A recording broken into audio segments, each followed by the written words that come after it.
Matthew Hutchinson, for those who may not know. Today, our demo is going to be on basic bowl turning.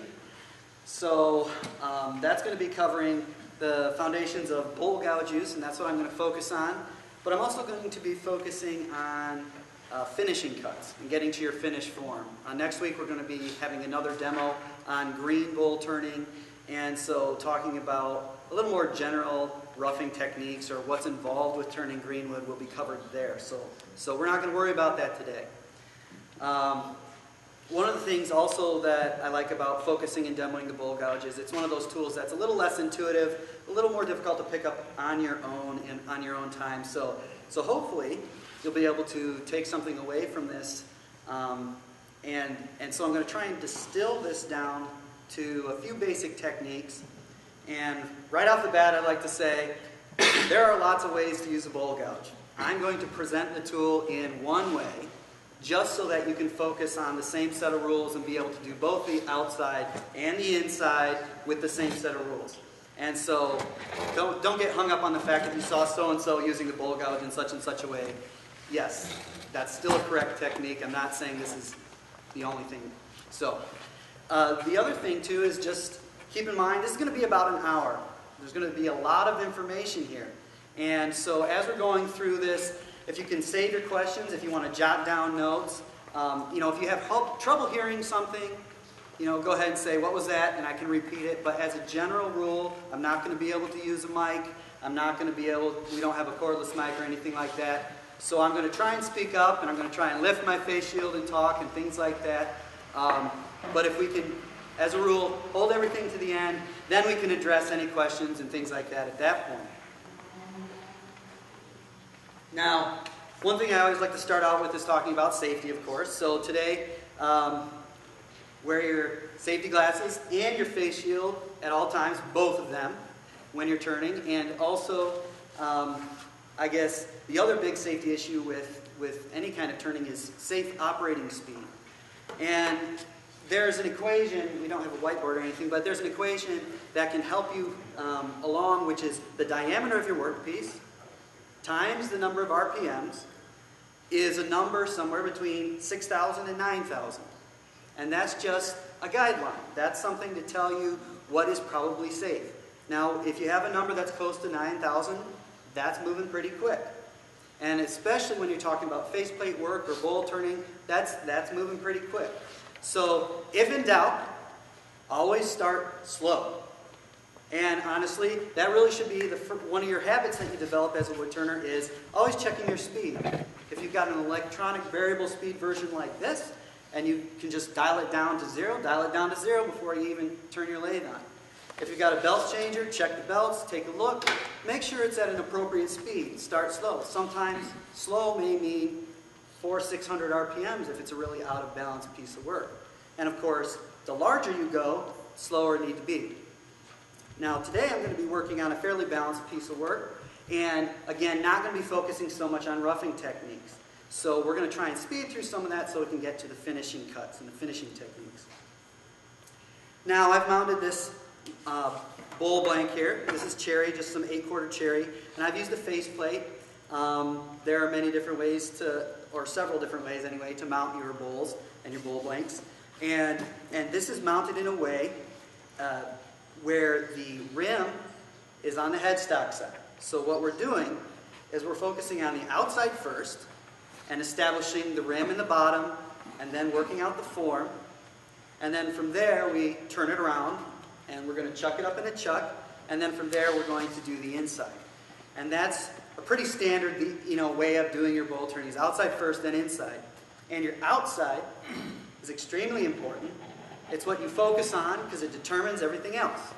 So your form and how the visual design you use is really going to be determined by what you do on the outside. And the inside is always secondary. So if you need to spend a little more time on the outside, do it. Sometimes I'll sit there fiddling, just taking off, oh, well, I think I need a 16th less down here. And things like that until I get the outside just the way I want it. Also, with our bowl blanks, when I'm talking about bowl turning, just to make sure everything's clear, I'm talking about work which has grain that is running perpendicular to the axis of rotation. You can call it bowl turning, you can call it face work, you can call it faceplate work, but it's where the grain is perpendicular to the axis. When you have spindle turning, that's of course where your grain is running in line or parallel with your axis of rotation, and a lot of vase forms and hollow vessels are also done in that grain orientation. So for starters, I'm going to be using, for this demo, the Fingernail grind bowl gouge.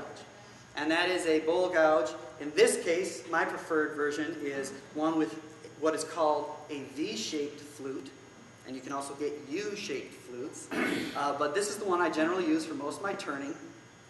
And it has these very swept back sides, which is where the name fingernail grind comes from. You can also hear it's, under the name of an Ellsworth grind or an Irish grind. Those are basically the same thing.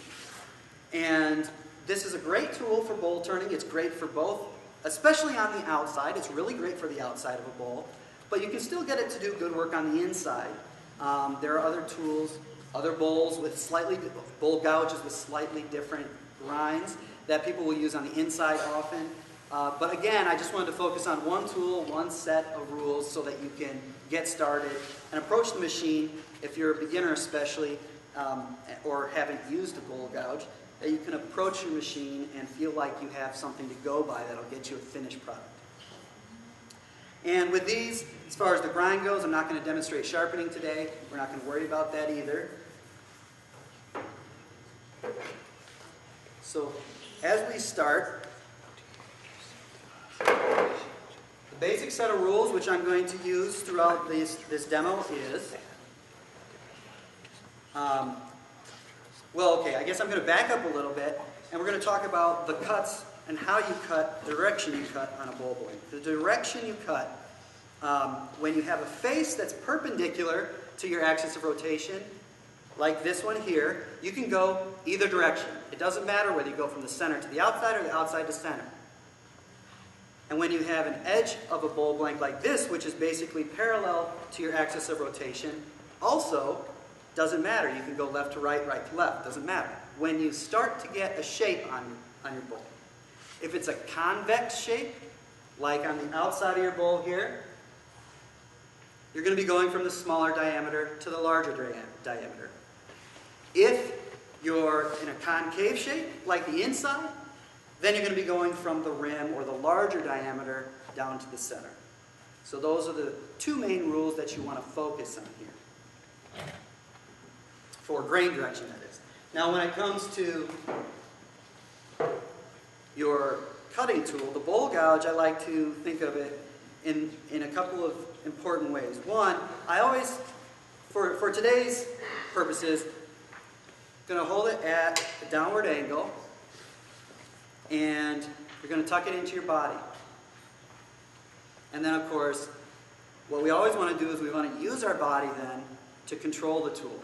So that's an important technique, an important factor to keep in mind when you're learning how to turn, especially with something like bowl turning, where you have a motion that really isn't quite as easy. I mean, you can control it with just your arms and wrists, but in the long run, you're going to find it much easier, and you're going to get more control. You're going to, generally speaking, means you'll get a nicer form, less ridges, things like that, when you use your body to control it. So you're going to want to set your feet up in a way where you have a relaxed stance and a wide enough stance where you get a range of motion and you can comfortably move back and forth. So we have a downward angle tucked into our body, and then the flute, we're going to roll in the direction that we're cutting. So if I'm moving to the left, my left, then the flute's going to be rolled in that direction. And by rolled, I mean, somewhere you might consider like over to 10 o'clock, could be 9 o'clock, but in that direction. So roll it in the direction you're cutting, and you're not going to be, the other big important rule is you're not cutting at the tip. Okay, you're not cutting at the center of the tip, whether it's on the outside or the inside. You're cutting either to the left of the tip or to the right of the tip, but not at the tip. Now there is a way that you can use the tip when it's all the way on its side and you can get a little teeny shaving off the tip, but we're not worried about that. For this, if If I'm going to the left, the flute is rolled to the left, and my shaving is coming off to the left. Another way to look at that or think about that also is that for today's purposes, the shaving is always going to be coming off the side of the flute, the cutting edge that's closest to the floor, closest to the tool rest. Okay?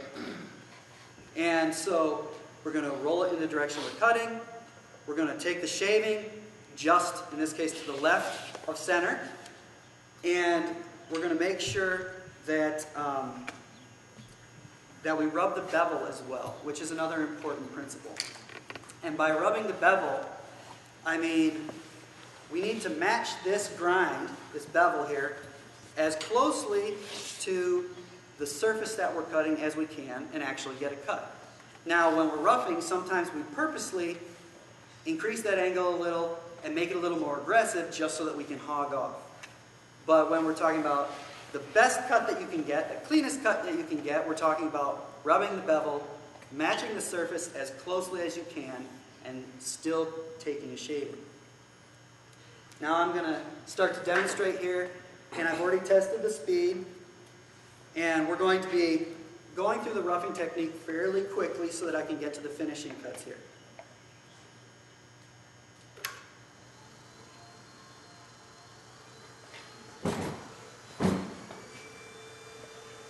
So again, I approach this piece with the handle down, turned in the direction that I'm cutting, and I'm going to nibble at the corner. And I'm using my body a little bit. The shaving's coming off to the left of the center of the flute.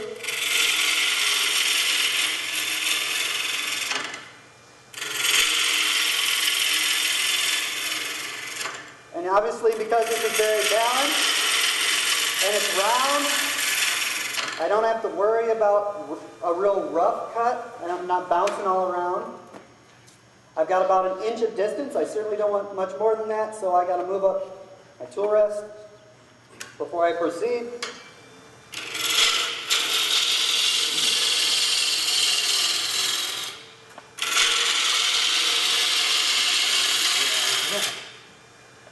This lathe has a lot of power. This is nice. I can really take off a good shaving on this. Now the one thing you'll notice, this is very dusty and very chippy, and that's because this is kiln-dried wood. Air-dried wood is much more pleasant to turn from that standpoint.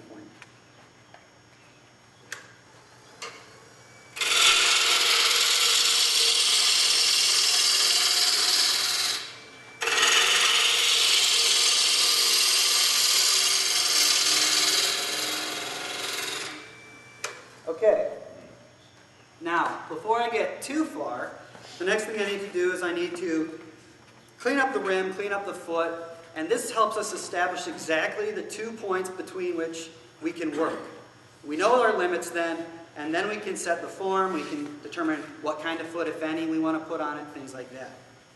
So, I'm going to come around to where the foot will be, and I'm going to set it up where the lower flute, when horizontal, is basically at the center line of the wood. Because I'm going to use basically a scraping cut now.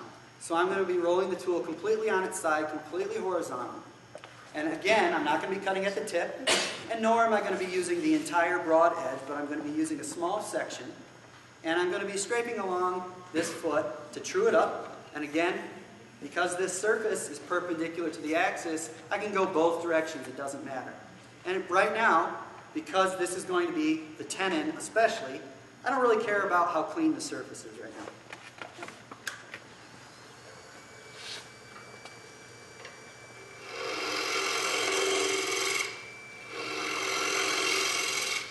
And you'll see, obviously this blank is very true to begin with, but it's very easy. And again, you see I can go both directions, no problem, doesn't matter. Only using a little bit of the tool edge at a time. And again, using a small portion of the tool edge is something that applies when cutting a shaving as well. Generally, on smaller lathes, you're only going to be taking 1/8 to 1/4 of an inch shaving. On this lathe, it has pretty good power, so taking 1/4 of an inch wasn't a problem. but on some of the other lathes, there's a lot of half horsepower lathes. They can't really handle that very well. So 1/8 of an inch shaving is probably going to be something that you see a lot of. So now I'm going to bring this tool rest around, use the exact same technique to true up the rim.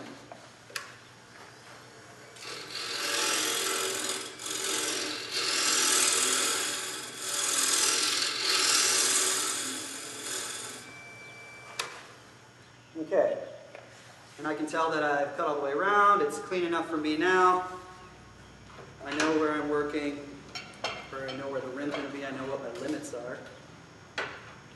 And also, because we're putting a tenon on this bowl for rechucking and remounting, I want to make sure that I also cut the tenon now and don't go back to just messing with the form. Because again, once we get the tenon in there, it's going to set our boundary between, what we can do with this piece, let us know what kind of form we can actually use. So for setting the tenon, we're going to be using a set of jaws that's around 2 inches. So what I like to do is I get it pretty close to closed, then I set a pair of viters just a little larger than what the jaws are set at. And then I come in and I can scribe a line here. Now you only want to use the point closest to yourself. You engage the back point, it'll flip up at you, so don't do that. But when you engage the front point, you'll scrape a line, and once that line lines up, but doesn't touch, lines up with that back point, then you've reached the diameter that you've set. So I'm going to start small and walk it out until I reach that diameter.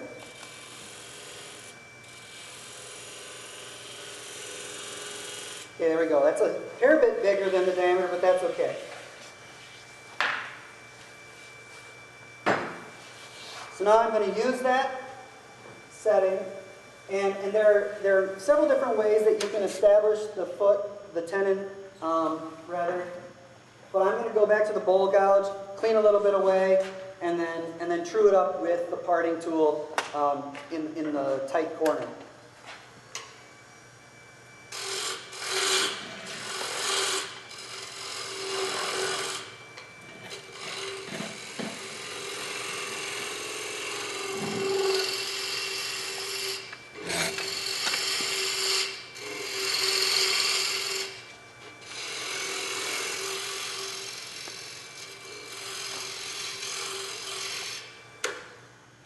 Now when forming your tenons, you want to make sure, in this case, this jaw set is a straight shape. So my tenon's going to be straight. As a general rule though, and this applies for all chucks, no matter what shape of jaws you're using, you want the face, or what is the bottom of the bowl now, you want that to be really as perpendicular and straight and flat to the axis of rotation, perpendicular to the axis of rotation as possible. Because you want these jaws to set really, really solidly against a nice flat surface, and that'll help it hold better. It's, on a small piece like this, you can get away with a little bit more, but as a general rule, just focus on that, especially if you get into larger pieces or out of balance pieces. You really want that hold to be very solid.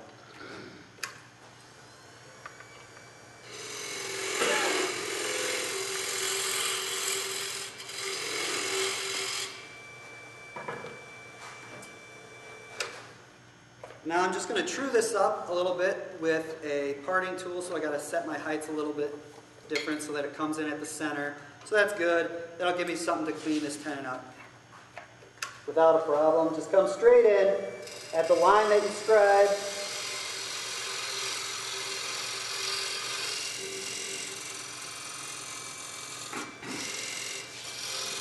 Okay.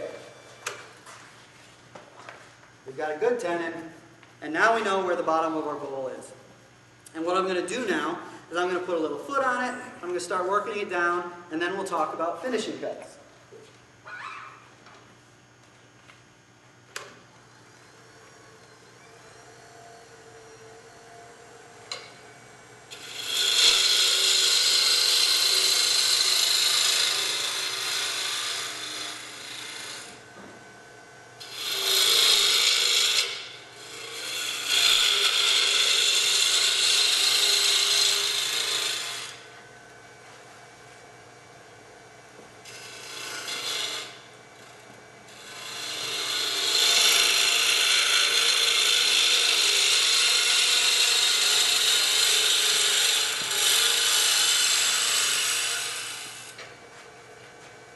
Okay, so now you can see even with that aggressive of a cut, I actually have very little tear out. And again, that gets back to our rules where I'm cutting, I'm rolling the tool in the direction that I'm cutting to, in this case, the left of the center of the tool, and I'm rubbing the bevel. That's really probably one of the bigger things. I'm rubbing the bevel even though I'm being aggressive, and so the tear out's relatively minimal. I mean, we're talking maybe a 30-second at most. Probably less than that, actually. So I'm going to take a little pass here, clean it up with the same technique, but with a lighter cut.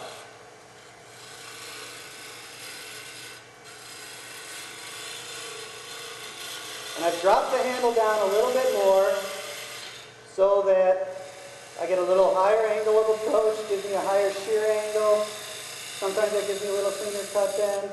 Okay, so let's just say we're happy with that. But you see we've got ridges. And there's not much tear out because we were following the technique rules. Now, what I'm going to do is I'm going to now use this same gouge, but we're going to turn it into a scraper.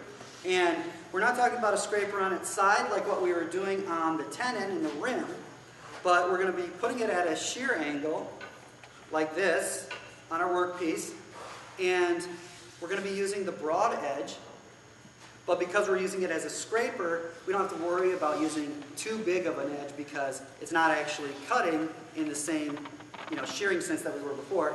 And in order to get that cut, what we do is we roll the face all the way over facing the wood. So this is one of my primary finishing techniques on the outside of the bowl.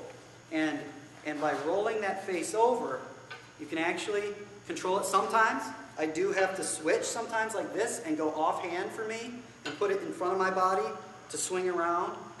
But with a little bit of practice, that's actually not a big deal. You get a feel for it. And this scraping cut then gives you actually pretty nice little shavings.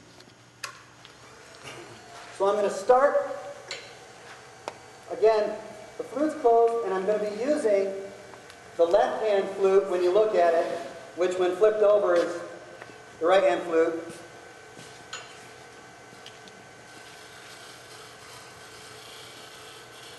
And I'm just going to try and clean up those shavings, those little ridges. I'm not actually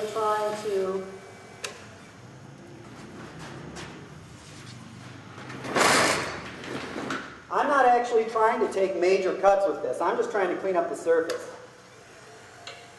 Because we've already established the major shape with our heavier cuts. Oh, I hit a divot in the tool rest. That's another thing. If you find that on your finishing cuts you're getting stuck in nicks, clean up your tool rest, take a file, clean it up, put a little wax on it, and make your life a little easier. It'll help you get a nice, smooth, flowing curve.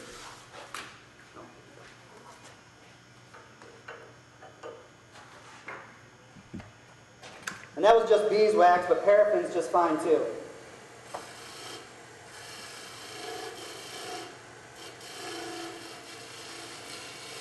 And you see, because of this position, I'm really limited on how far I can go, because, I can't really turn over here very well.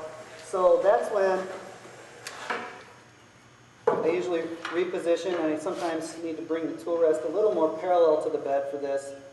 And I'm going to now bring it in front of my body, like I had mentioned, and I'm going to support it with my thumb because it does want to chatter.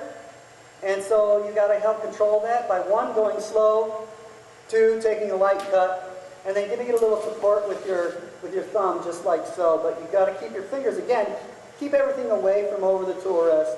No need for that with this technique, certainly, and there's no reason to put your fingers in harm's way. So again, getting a little bit of chatter, trying to support the tool.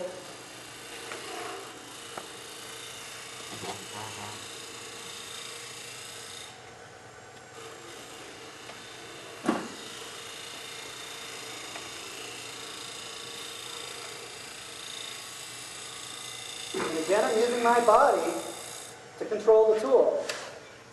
I'm not using my wrists and hands. You won't be able to do that with this technique. You're going to have to use your body to really be able to get a smooth flowing curve. You can do a small area without your body, but if you really try and follow that curve, you're going to run into difficulty.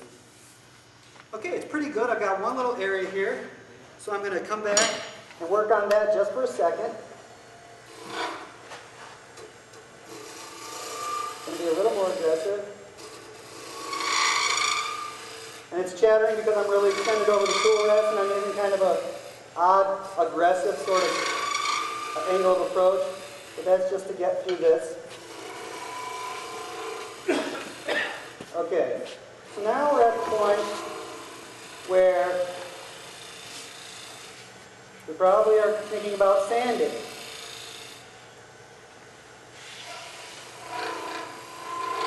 Oh, got a little chatter, so I'm going to go back and get closer and clean that up.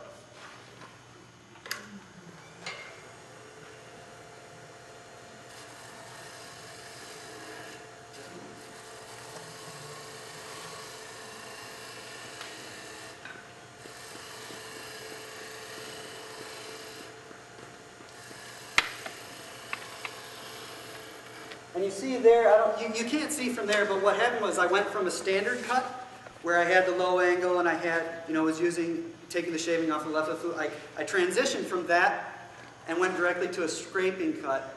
And so you can kind of use them in tandem with each other. So let's say you have a bigger piece, or let's say you want to work on this section of the bowl because it's easier with this tool rest position. Well, you can kind of do your main cut as well as do your cleanup cut, your scrape cut, and then move on. You don't have, you can just kind of do it all at once. Now, we're pretty close. I'm not going to spend too much more time on this just for the sake of demonstration. We don't want to eat up too much time. But at this point, we're thinking about sandpaper. And in this case, because this is a particularly, because this has electronic variable speed, it's limited on its bottom end to about 600 RPMs, but that's pretty slow. So I'm just going to hit it real quick, and then move on. And one of the reasons I'm doing this is because if on the inside, I need to support the bowl with my fingers. If it starts to get chattery, I want it to be a really nice smooth surface that doesn't build up a lot of friction and doesn't burn my fingers. And so I want to do this real quick, just in case I need to support it, even though this is just a demo.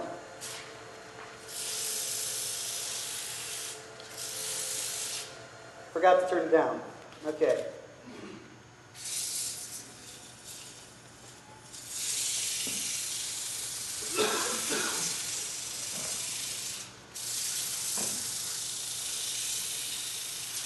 And the first grit I grabbed was 100, 150, 180, and then I'm going to go to 320. So it's not going to take long at all.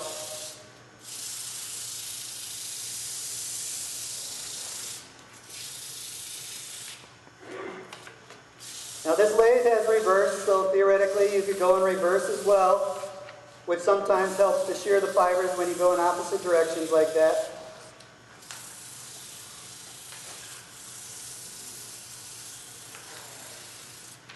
Okay, so we're going to call that good. Now moving on. So at this point we're ready to unchuck it or unmount it, and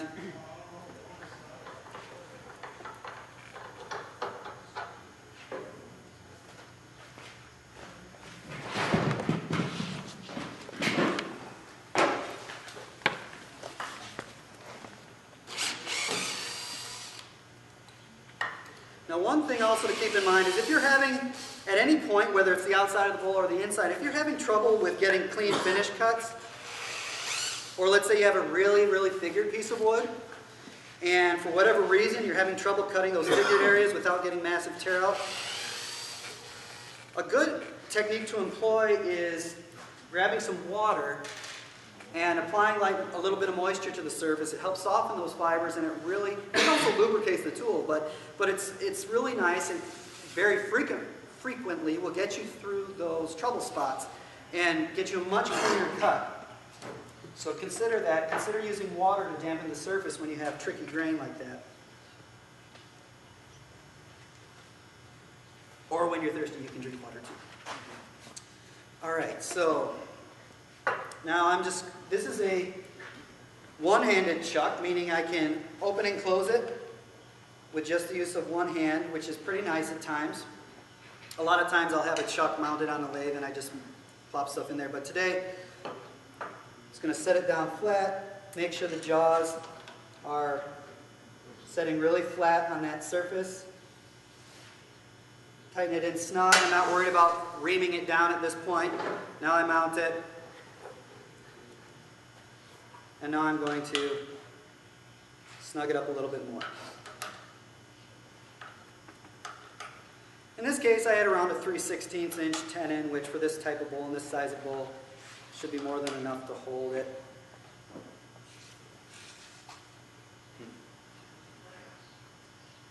No, I don't like that. So, and this is also the reverse of my chuck, so I got to remember to do that.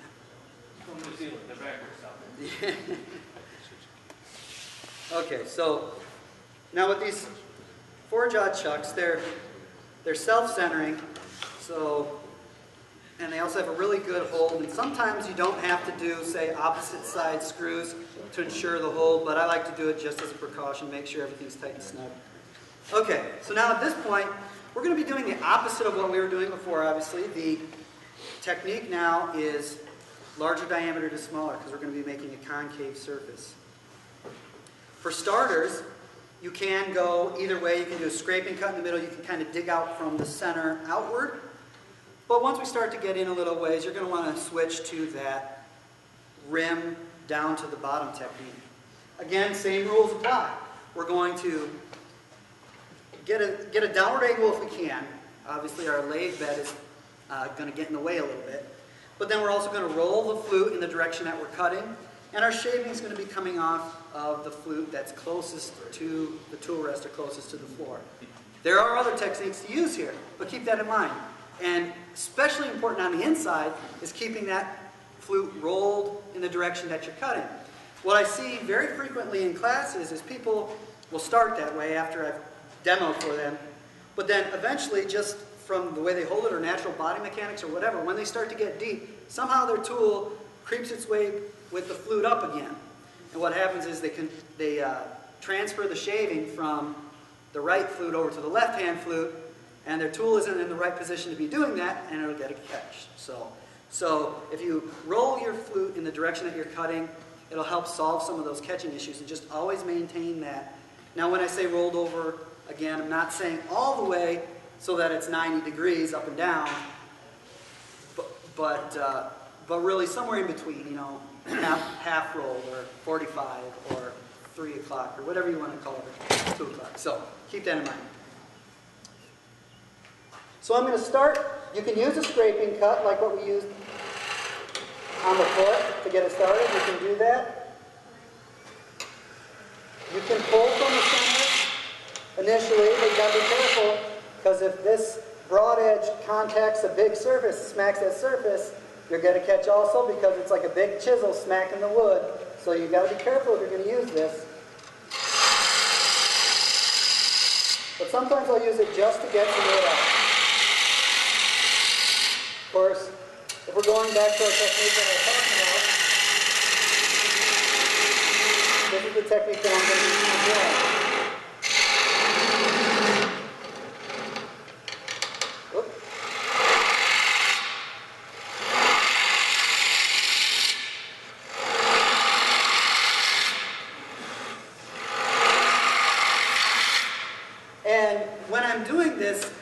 I'm doing steps. I'm creating a stepped interior when I'm pulling from the center outward.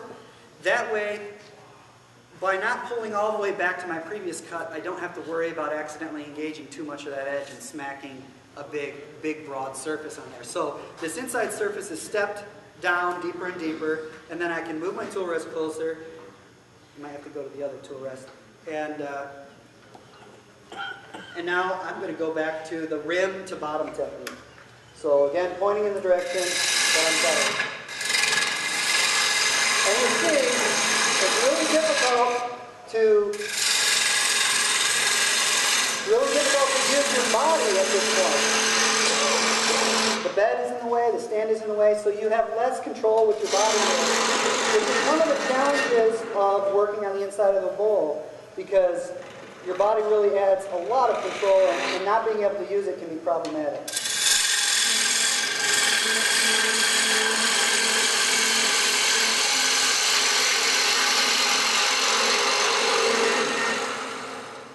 Obviously, I'm being very aggressive here. You'll notice I dropped the tool handle in between the lathe bed. If you've got the right angle, you can actually kind of just use that as a support point. If the shape of the bowl is right, or you can sort of just, and you don't even have to do it through, but if you just rest it on the bed, you can kind of just bear down and use less of your energy to hold it there, and just focus on pushing forward. And it works like a charm. Especially when you have a lot of wood to hog out.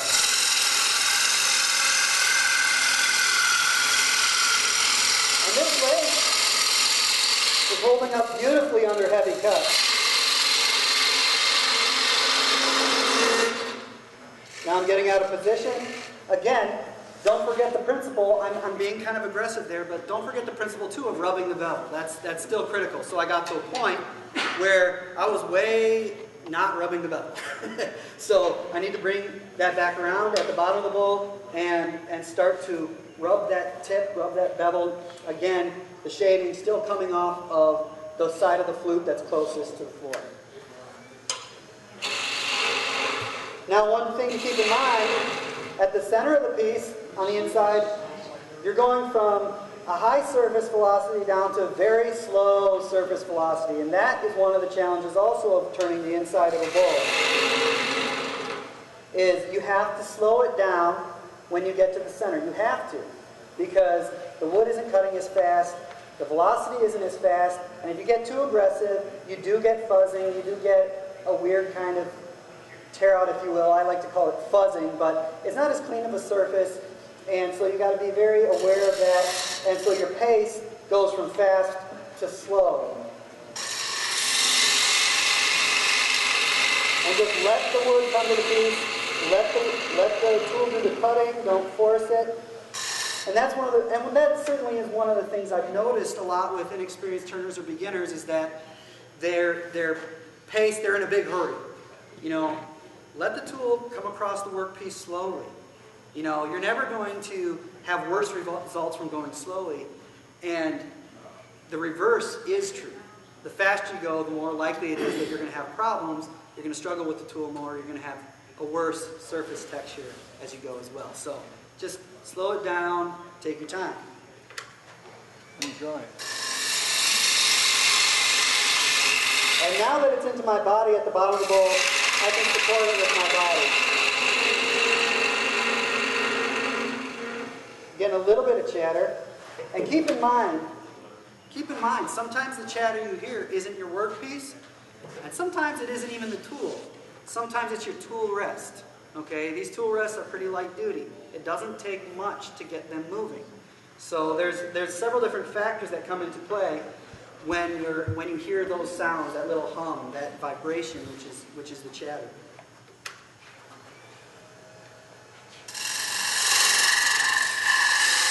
And for thicknessing, I'm eyeballing this, and that's because I can pretty much see the thickness almost all the way down to the bottom. So I don't have to worry about calipers.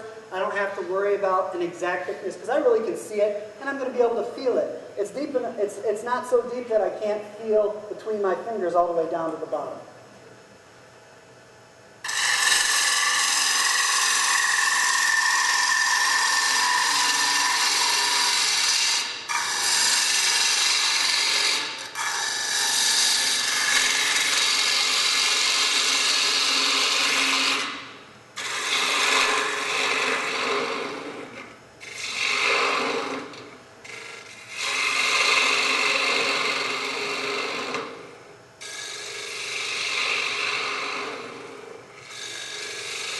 I'm just taking really light, wispy cuts and trying to continue this curve gracefully all the way down to the center. Okay, so I can feel That's pretty good. That's not bad. There's a few ridges that I'm going to clean up real quick.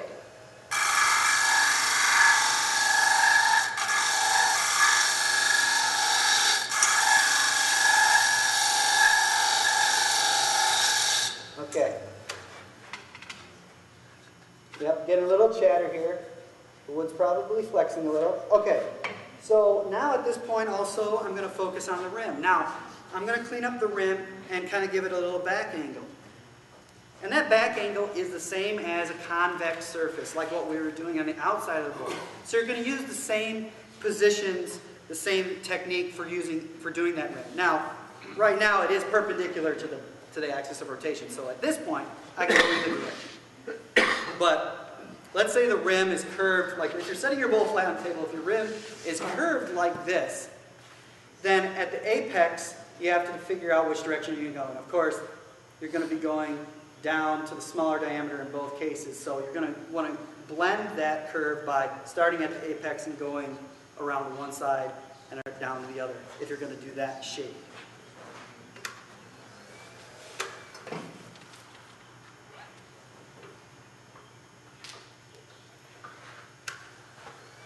Okay, so I'm going to again do a high angle cut, meaning I'm dropping my tool handle down. Give me a real nice clean cut. Just lightly. You don't want to blow any chips out of the back end rim here because this is a very thin rim, so you want to take a nice light shaving so you don't blow off a piece.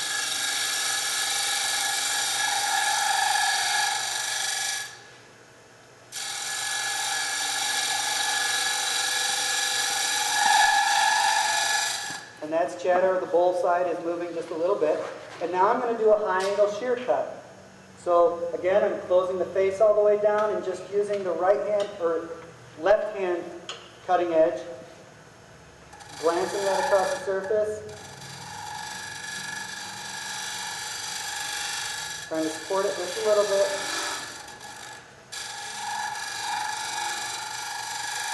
Now the other thing to keep in mind, cherry sand's great. So, you know, if you have a little bit of ridging or things going on in the rim, it's going to sand out very easily. So sometimes you don't even have to worry about supporting the edge. You know, if you hear that chatter, sometimes you can just ignore it because that little bit of chatter is going to be sanded out like that. On really hard woods, though, you probably need to find some technique that is going to help with that, meaning either having a bowl steady, which are out there, there's commercially made ones, or you can make one, or using your finger like what we were doing there.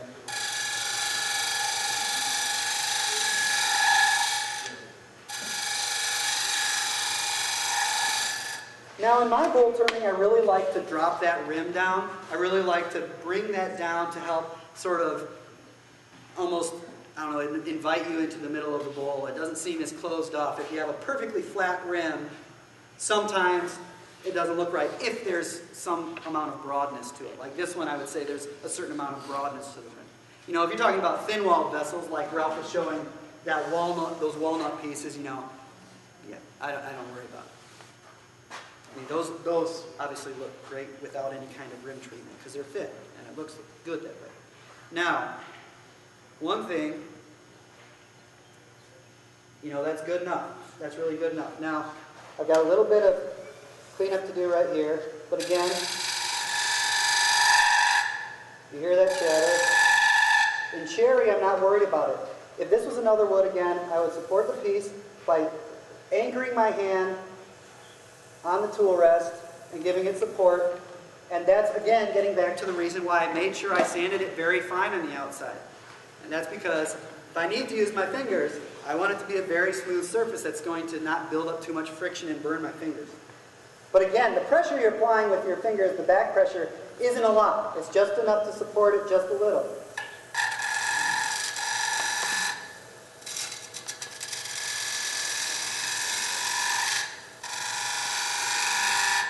Okay, and that's really all I wanted to do there. And that's a pretty wicked tear out. So this is kind of challenging because I can't get my body up to the lathe, which I like to do if I can to help support it with my body.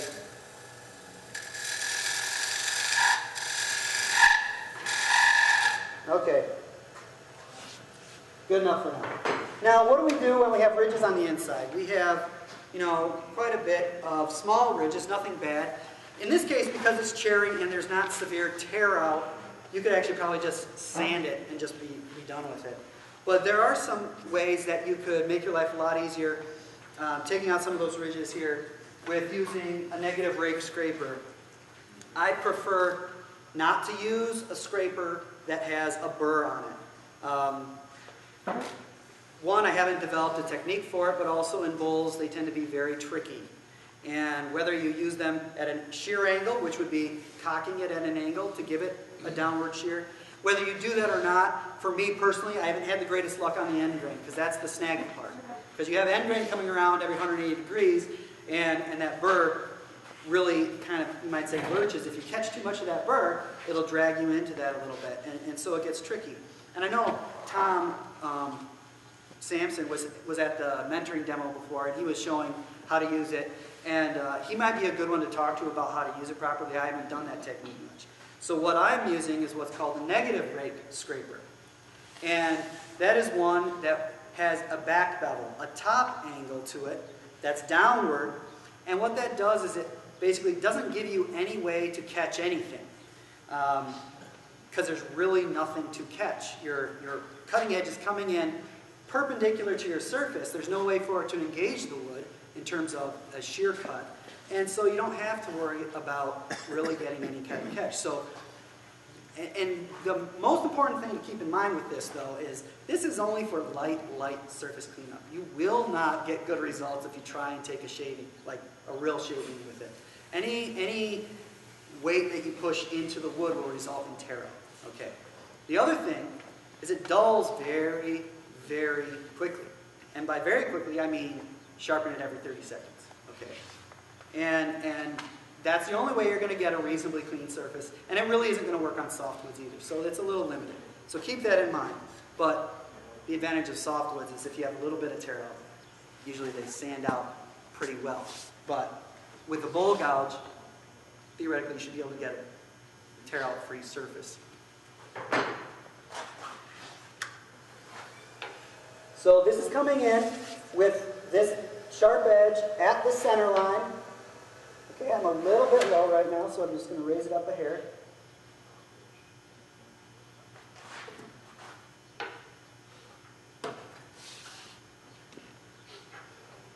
Well, let's try this again. Okay. And this is something that you don't want to muscle. You don't want to have a death grip on it. You want it to react to the surface a little bit, because you don't want to force it to go into cut that you don't want it to cut and get that tear out. So just light touch, perfectly horizontal. You notice I don't even have to do anything. I'm not gripping this. I'm just stabilizing it. Don't need to put any grip into it.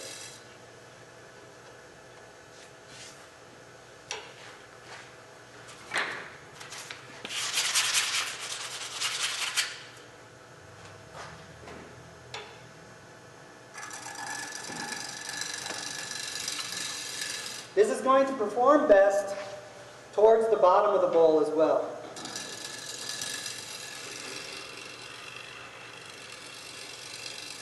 Again, really slow. Might dump up the speed a little bit now.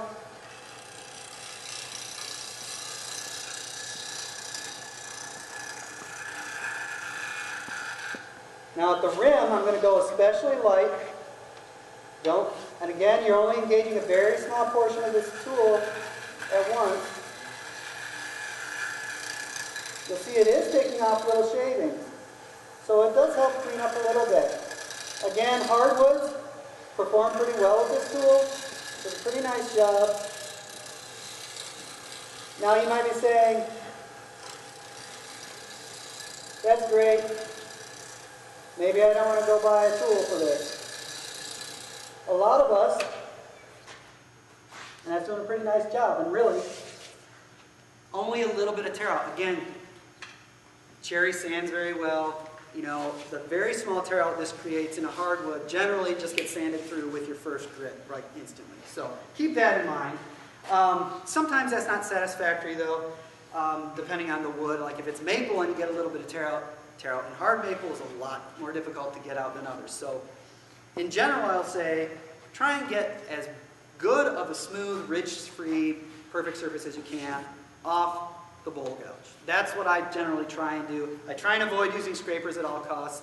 If you can avoid using them, that is going to be a lot easier for you in the long run as far as dealing with tear out. Now, another thing that you can use, if you don't want to invest in this tool, you can actually use your Skew as a negative rake scraper. So if you've got this thing sitting around and you're like, I never use this thing, or if you have just some flat stocks, like another square nose scraper or something that you're not using, well, you can convert it to this kind of negative rake scraper. And this also is ground like a Skew, so you're at about a 40 degree or 50 degree included angle. Probably more like 40. But again, it's perfectly horizontal. It's got a curved edge, perfectly horizontal with the cutting edge right at the center line. And that also does a real nice job. In fact, I was using this on a crotch piece of walnut that was really dry and really hard and really dense. And the figuring, I was having a little bit of trouble getting it to cut cleanly. And this worked like a charm. Perfect surface, no tear out, really, really nice to work with.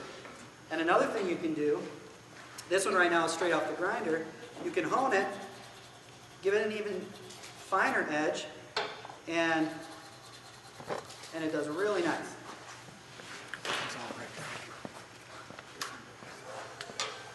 Again, same principles, no death grip on this tool, just a light touch. And you notice, obviously, there are going to be limits to this because this surface, this cutting edge is only going to be curved so tightly. This is a very shallow bowl, this is going to work fine. You may have to come up with another solution for a very tightly cut bowl, either this kind of negative rake scraper, or simply making a tool similar to this but with a tighter radius. So again, light touch. Don't dig in the corners. Make sure you don't catch any of those corners because you don't want to put a line in it.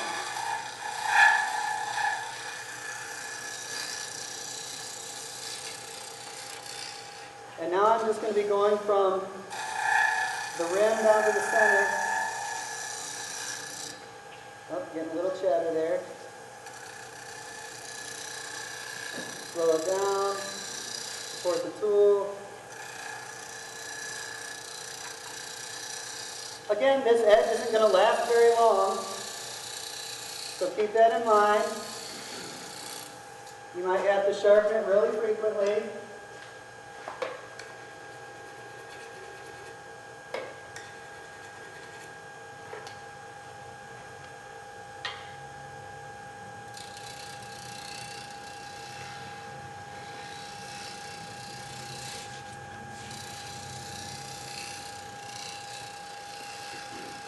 Okay, so anyway, enough of that. But that's an idea. That's something to consider when trying to clean up the inside. And in fact, that's actually a lot better of surface than I was getting off of that negative rake scraper. So you actually may just want to employ the Skew more than you do the negative rake scraper.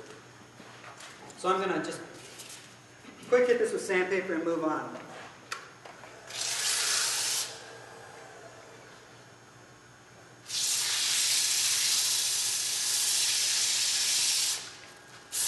Now I will often power sand with a drill and a pad, but it does raise a ton of dust when you do that, and there was really no need for today's demo.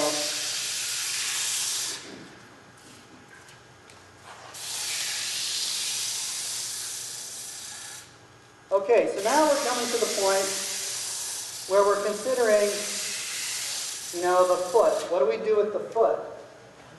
There are lots of ways to be mounting, remounting, reverse chucking this bowl to be able to clean up the foot and take the tenon off of it. But what we're going to be doing today is a real basic technique where you just flip it around and put it between centers.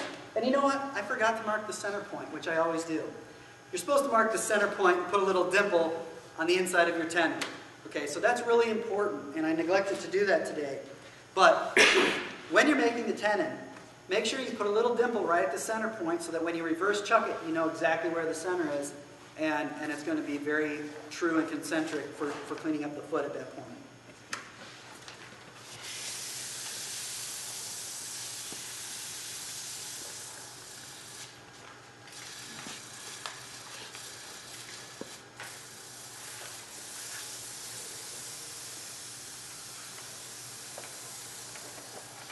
Okay, so now I'm taking the sharpness off this edge. I don't want it to cut anyone.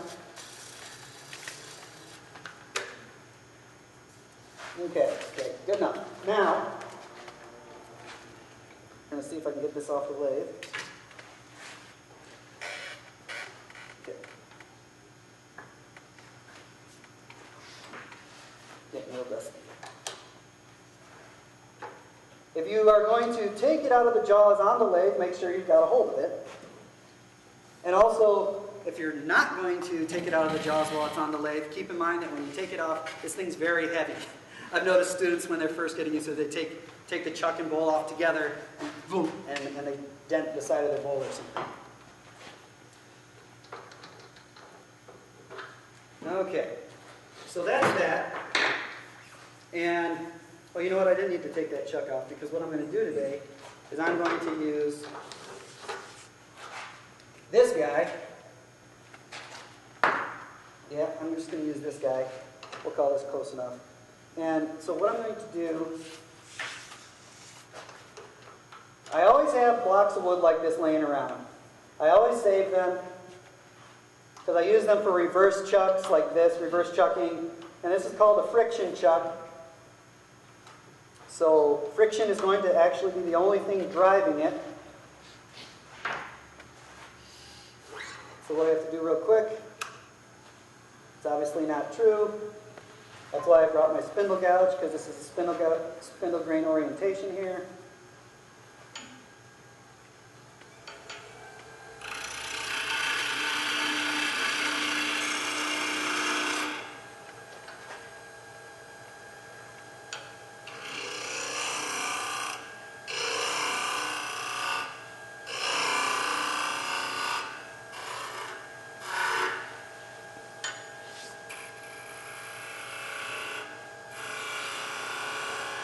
So I true it up. Just hit it real quick with sandpaper. And now we're ready.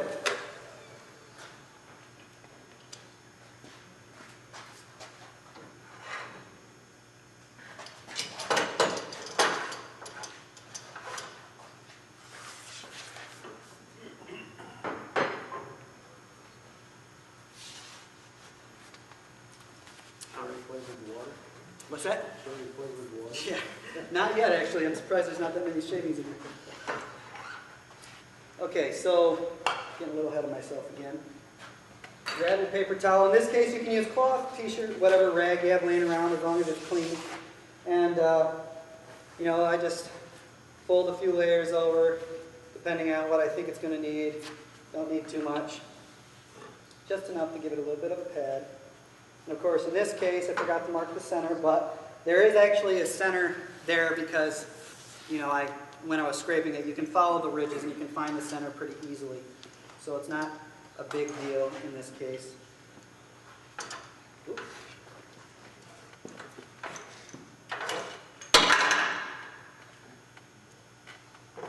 That's never good. Try not to do that to your tail center.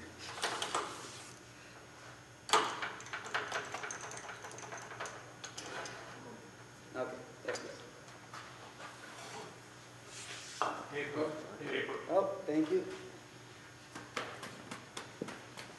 I'm glad someone's paying attention. Okay, so simply bringing up the tailstock.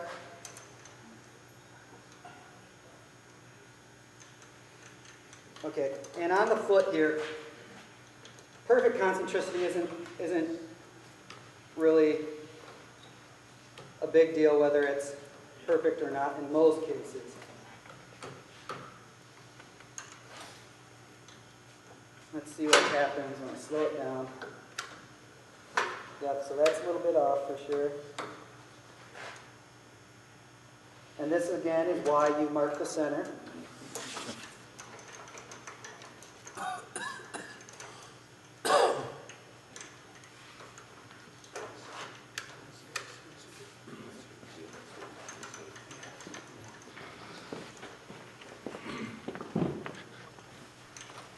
Well, in any case, we're going to call it good enough.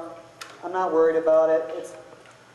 The surface is fairly perpendicular to the axis of rotation, so it's really not going to affect it setting off kilter so much. So I'm not going to worry about it too much for today's demonstration, but it's obviously further off than I prefer it, but same principle holds true. So I'm going to sit here, and I'm going to now come in. You notice I use this tail center, not the standard one. This gives me a little more space, a little more room to work. That is when the bowl blank starts to get off and it's actually adjusting on the fly on your friction chuck. So I'm going to maybe lighten this up just a little bit.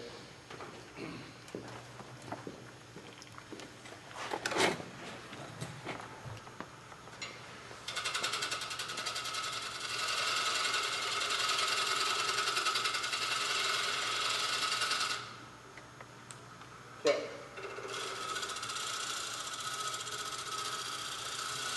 So I'm just using a scraping cut, and again, this surface is perpendicular to the axis of rotation, so I can go either direction. I'm just using similar techniques to what I used on the outside of the bowl. I'm just going to trim away this tenon. Just bring it back.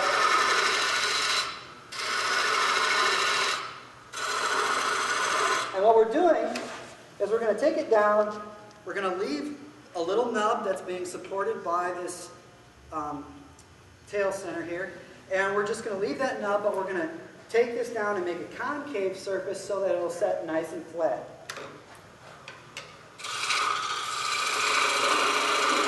Again, because it's concave, going from the outside, the larger diameter rather, down to the smaller diameter.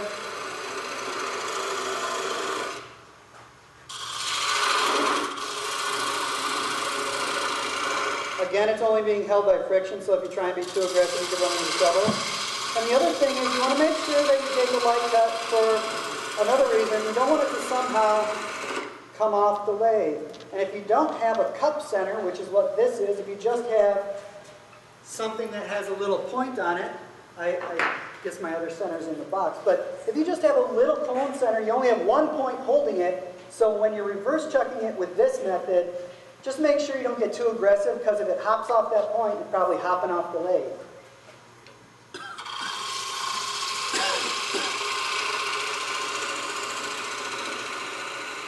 Okay, so I'm just going to try and trim that down.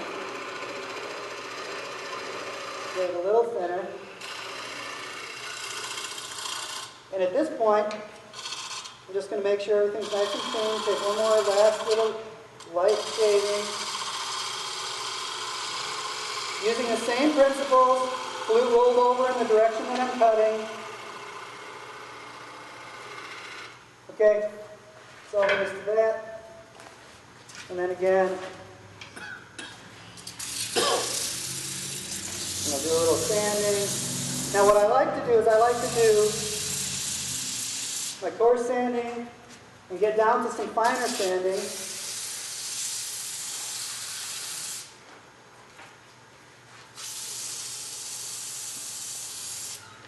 And then once I've gotten down to my fine sanding, I like to put a few little lines in the bottom or something to kind of set it off, make it look a little cleaner sometimes that way. In my case, I put 2 little lines, and then I burn my name in an italic script using a wood burner, and I follow those curved lines, and it looks real nice. In this case, because this is a hardwood, I can come in and use the Skew on its side as a scraper again, and just incise a couple little lines. So I'll just put in a couple little lines. And come back, hit it one more time, real quick with the 320, and that's that. And now all we have to do is very carefully saw that off without sawing our nice clean foot. Chisel it away, sand it smooth by hand, and you're ready for finish. So that concludes the demo today. Are there any questions? Yes, Jeff? One thing I always do when I do a bowl is I usually use a tailstock to give it some balance. Yeah.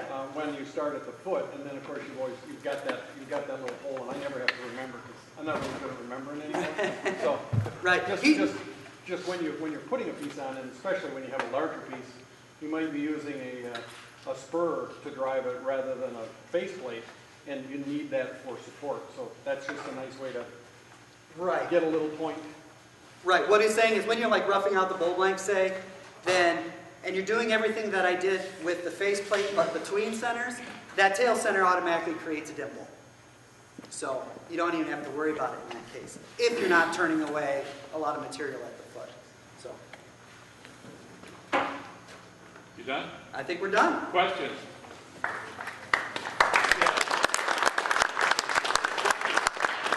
This video was made possible by a grant from the Future Girl Foundation.